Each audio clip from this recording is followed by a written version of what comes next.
बोलिए पुरुषोत्तम भगवान की जय। बोलिए अधिक मास की जय। आज हम अधिक मास में श्रवण करने वाले 25वें दिवस की कथा का श्रवण करेंगे। दीपदान की महिमा सुनने के पश्चात महाराज दृढ़धनवा ने महर्षि वाल्मीकि जी से विनय पूर्वक कहा, हे मुनि श्रेष्ठ, श्री पुरुषोत्तम मास में व्रत उपवास रखने वाले व्यक्तियों के व्रत की पूर्ति के निमित्त कृपया उद्यापन की कोई विधि बतलाने की कृपा कीजिए।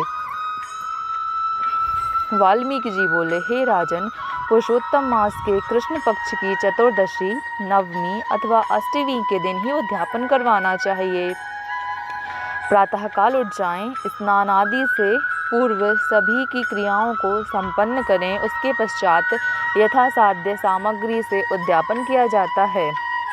विष्णु की परम भक्ति करने वाले 30 ब्राह्मणों को पत्नी के साथ भोजन कराना चाहिए।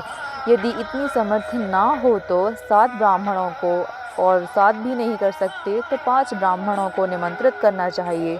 मन से उनको भोजन कराना चाहिए। मध्याह्न के समय एक द्रोण अथवा इसके आधे अथवा चौथाई भाग जितनी भी सामर्थ्य हो उतनी ही मात्रा में धान्य मिलाकर सर्वतोभद्र बनाना चाहिए और उसके चारों ओर यथा सामर्थ्य स्वर्ण, रजत, ताम्र अथवा मिट्टी की छिद्र रहित निर्मल 4 कलश मंडल स्थापित करना चाहिए।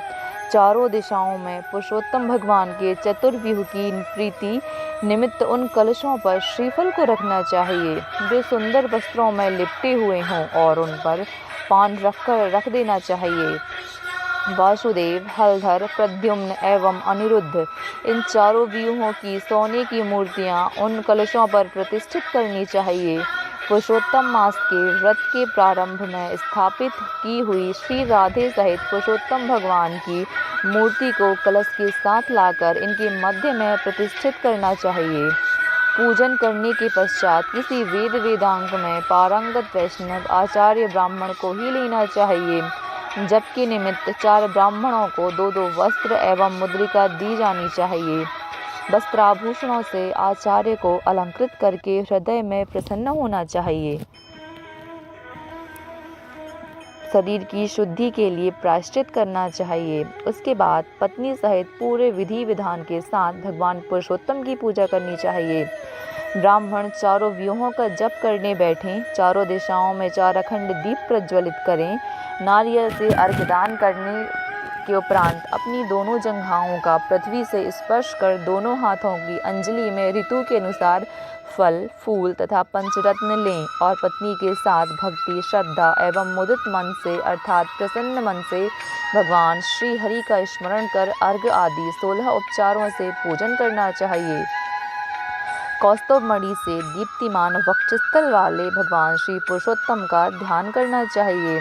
आरती कर साष्टांग प्रणाम करना चाहिए। श्री वत्स से चिन्हित भगवान श्री हरि की वंदना करके ब्रह्मा के स्वरूप ब्राह्मणों को स्वर्ण के साथ पूर्ण पात्र देकर आचार्य को सानंद यथेष्ट दक्षिणा देनी चाहिए। भक्ति पूर्वक स्त्री सहित आचार्य को वस्त्राभूषण से प्रसन्न करके ऋत्विजों को भी दक्षिणा अर्पित करनी चाहिए।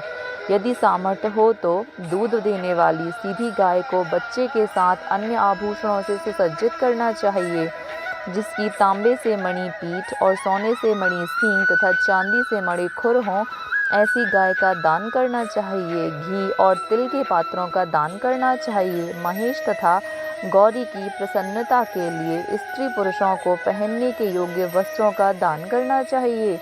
जूते तथा 8 प्रकार के पद दान करना चाहिए। वैष्णव ब्राह्मण को भगवान श्रीमद् भगवत ग्रंथ की प्रति आयु तो चलायमान है ऐसा विचार करके दान करना चाहिए। श्रीमद् भगवत साक्षात भगवान का अद्भुत स्वरूप है। जो व्यक्ति इसे दान करता है वह अपने कोटि कुलों का उद्धार करके योगी जनों को दुर्लभ गोलोक में पुष्पक विमान पर चढ़कर वास करता है तथा अप्सराएं उसकी सेवा करती हैं। सहस्त्र कन्याओं के दान, 100 अश्वमेघ यज्ञ, कृषि योग्य भूमि एवं तुला दान करना भी श्रीमद् भगवत के ग्रंथ का दान करने की 16वीं कला के समान समानता नहीं रखते हैं। ब्राह्मणों को भोजन कराना चाहिए। उनके वस्त्राभूषण और दक्षिणा देने के पश्चात उनके हाथों में लड्डू देने चाहिए। उनकी पत्नियों को विधान पूर्वक वस्त्राभूषण से अलंकृत करके उन्हें बांस की टोकरी देनी चाहिए। द्वार तक ब्राह्मणों के साथ जाकर मंत्रहीनम क्रियाहीनम ऐसा मंत्र का उच्चारण करते हुए भगवान पुरुषोत्तम से क्षमा मांगनी चाहिए। यस्य स्मृत्येति मंत्र से जनार्दन भगवान को नमस्कार करके विधि पूर्वक संपूर्ण कार्य पूर्ण करके आनंदित होना चाहिए। सबको समान भाव से प्रसाद वितरित करें, असत्य ना बोलने की प्रतिज्ञा करें, परिवार के साथ भोजन ग्रहण करना चाहिए।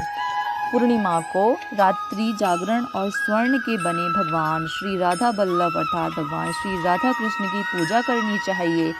अंत में पत्नी के साथ व्रती पुरुष भगवान श्री पुरुषोत्तम को राधिका भगवान के साथ नमस्कार करना चाहिए। व्रत के करने से जन्म जन्म के कलेश मिट जाते हैं, विपत्ति मिट जाती है, दारिद्रता का नाश हो जाता है। इस व्रत के करने वालों की कामनाएं पूर्ण होती हैं और वे विमान में बैठकर बैकुंठ लोक को जाते हैं। इति श्री पुरुषोत्तम मास महात्म्य दृढ़धन्वापाख्यान व्रतोद्यापन विधि नामक 25 अध्याय समाप्त। बोली अधिक मास की जय।